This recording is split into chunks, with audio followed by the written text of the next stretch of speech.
Selamat pagi, salam sejahtera buat anak-anak ibu semuanya. Dimanapun berada saat ini, ibu berharap kita semua dalam keadaan yang baik dan sehat. Nah, untuk hari ini, kembali lagi kita dalam pembelajaran prakarya untuk materi lanjutan pertemuan kali ini.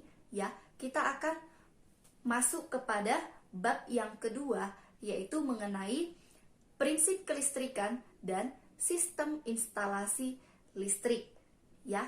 Nah, ibu berharap anak-anak ibu masih memiliki semangat yang tinggi dan motivasi untuk mengikuti pembelajaran kita. Nah, adapun tujuan dari pembelajaran kita kali ini adalah agar kita bisa memahami apa-apa saja itu rangkaian daripada listrik atau instalasi listrik dalam rumah tangga, dan kita mengerti prinsip dan fungsi daripada pemasangannya. Ya, berikut ini kita akan mempelajari. Jadi, silakan semua anak-anak ibu disimak dengan baik.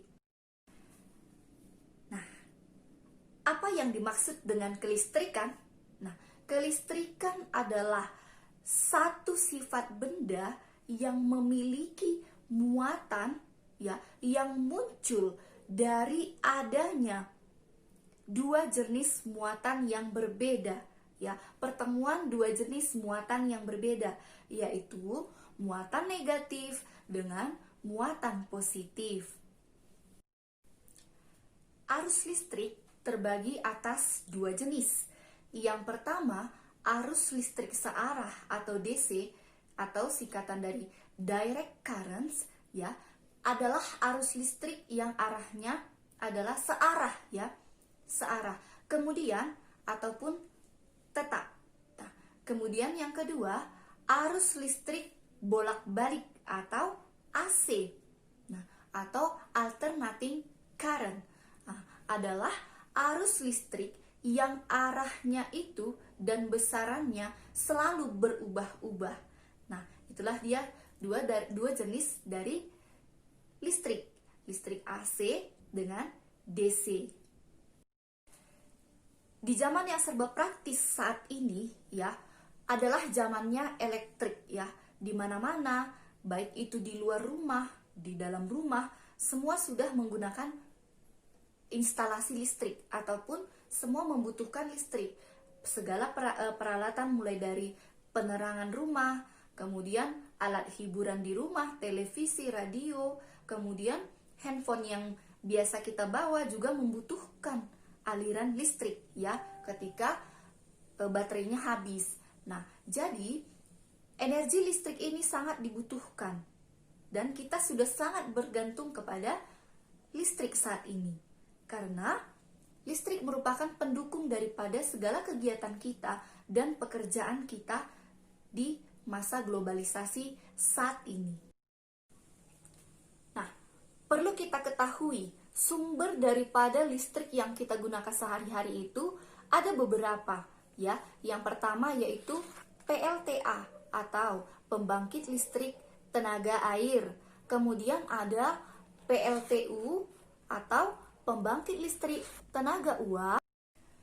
Kemudian PLTN atau pembangkit listrik tenaga nuklir, ya. Kemudian ada juga PLTB, pembangkit listrik tenaga batu bara. Nah, ada juga PLTS, pembangkit listrik tenaga surya. Nah, inilah beberapa sumber daripada listrik yang dihasilkan untuk kegiatan kita atau pendukung kegiatan kita sehari-hari, ya. Baik, kita masuk kepada bagian B, yaitu instalasi listrik rumah tangga. Nah, apa itu instalasi listrik? Instalasi listrik adalah suatu rangkaian yang menghasilkan sebuah aliran listrik, ya, baik itu berupa lampu ataupun sumber listrik. Nah, instalasi listrik terdiri dari yang pertama saklar, kemudian stop kontak, dan lampu. Baik, selanjutnya kita akan membahas mengenai komponen daripada instalasi listrik. Nah, pada instalasi listrik ada beberapa komponen yang mendukung aliran listrik itu bisa terjadi ya, atau prosesnya itu bisa berlangsung. Nah, yang pertama adalah bergenser. Nah, bergenser ini adalah alat yang berfungsi sebagai pembatas daya listrik. Nah, kemudian yang kedua adalah pengaman listrik. Pengaman listrik adalah fungsi daripada sebuah rangkaian listrik yang berfungsi untuk memutus rangkaian arus listrik ya, memutus rangkaian arus listrik ketika terjadi korsleting. Nah, kemudian yang ketiga, saklar. Saklar adalah penyambung atau pemutus hubungan aliran listrik. Nah, inilah yang biasa kita sebut dengan switch ya, untuk mematikan dan menghidupkan lampu. Nah, kemudian yang berikutnya, stop kontak atau outlet. Nah, stop kontak atau outlet ini adalah muara hubungan antara listrik dengan aliran listriknya. Nah, yang berikutnya steker. Ya, steker ini merupakan colokan listrik untuk menghubungkan alat listrik dengan aliran listriknya, ya, menghubungkan alat listrik dengan alat listriknya. Ya, steker ini berfungsi sebagai colokan listrik ya, untuk menghubungkan alat listrik dengan aliran listriknya. Nah, kemudian yang terakhir ada kabel. Kabel ini merupakan komponen listrik yang berfungsi untuk menghantar energi ya ke alat listriknya, menghantarkan energi listrik ke alat listrik. Nah, adapun peralatan-peralatan yang biasa digunakan dalam instalasi listrik ya, atau perbaikan ataupun pemasangan sebuah instalasi listrik ya, ada beberapa. Nah, biasanya ini peralatannya dimiliki dan bisa dipakai atau mampu digunakan oleh seorang mekanik listrik ya, atau tukang listrik.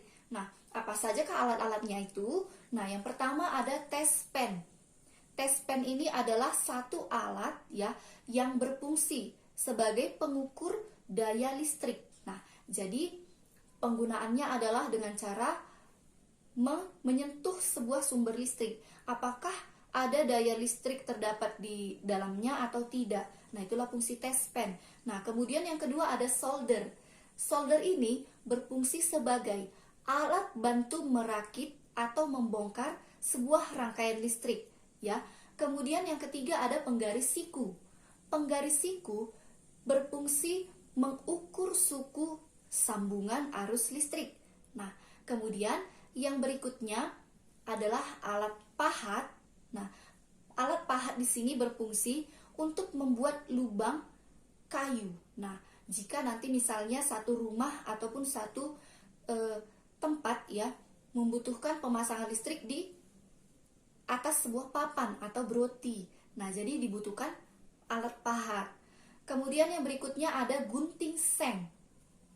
Gunting seng fungsinya adalah menggunting seng ataupun produk sejenisnya jika dibutuhkan dalam kegiatan pemasangan instalasi listrik. Nah, kemudian yang terakhir ada ketam. Nah, ketam ini berfungsi untuk memperhalus permukaan kayu. Nah, inilah dia tadi beberapa peralatan yang dibutuhkan dalam pemasangan instalasi listrik rumah tangga ataupun industri. Itulah tadi semua mengenai penjelasan tentang materi kita, prinsip kelistrikan dan sistem instalasi listrik. Sebagai penugasan kamu, ya, coba kamu perhatikan tabel yang saya sajikan berikut ini. Nah, di dalam tabel ini, ya, ada diminta kalian isikan nama peralatan listrik, ya. Di kolom yang pertama, kalian isi nama peralatan listrik atau instalasi listrik. Kemudian di kolom yang kedua kalian tuliskan fungsinya. Nah, jadi kalian isi 1 sampai dengan 10 ya alat instalasi listrik beserta dengan fungsinya. Nah, Ibu berharap semua anak-anak Ibu bisa paham dan mengerti penjelasan yang sudah saya berikan tadi. Nah, jika ada pertanyaan atau yang kurang jelas, boleh ditanyakan kembali di komentari di grup belajar kita. Sekian materi kita untuk hari ini. Kiranya dapat bermanfaat dan menambah ilmu kalian. Terima kasih untuk hari ini.